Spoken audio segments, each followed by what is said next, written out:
लागे ना तनको शरम फुट गइल हमर करम रे लागे ना तनको शरम फुट गइल हमर करम पकड़े ले जब कलाई कदेले सब नरम रे बुझे ना बात हमर भइल घमंडिया डीजे बजा करके साउंड बढ़ा करके डीजे बजा करके नाचे ले लंदन के लवंडिया साउंड बढ़ा करके नाचे ले विदेशी लवंडिया वॉल्यूम बढ़ा करके नाचे ले विदेशी छोकरिया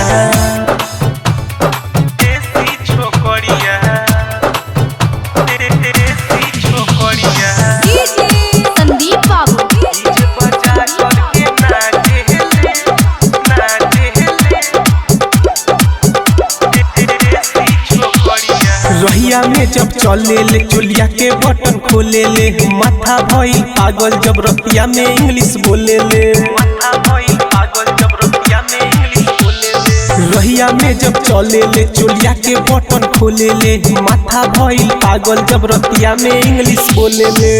गौवा जवाहर में ही करे घुमंतिया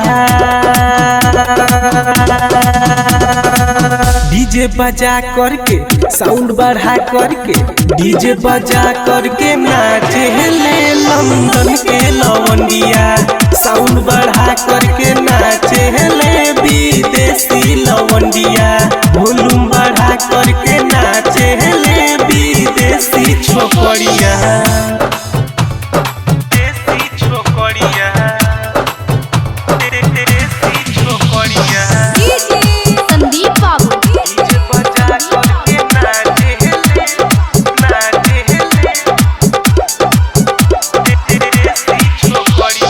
लाली उठा लाली मारी घूमेले शहर में राइटर पटेल भोला के ई बसेले नजर में राइटर पटेल भोला के ई बसेले नजर में लाली उठा लाली मारी घूमेले शहर में राइटर पटेल भोला के ई बसेले नजर में प्रभात सोनी के ई मरल समतिया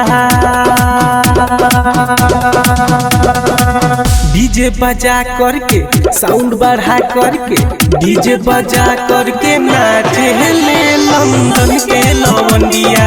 साउंड बढ़ा करके नाचे ले विदेशी लवंडिया वॉल्यूम बढ़ा करके नाचे ले विदेशी छोकरिया। Sony Music Recording Studio, Johor Bahru, Malaysia।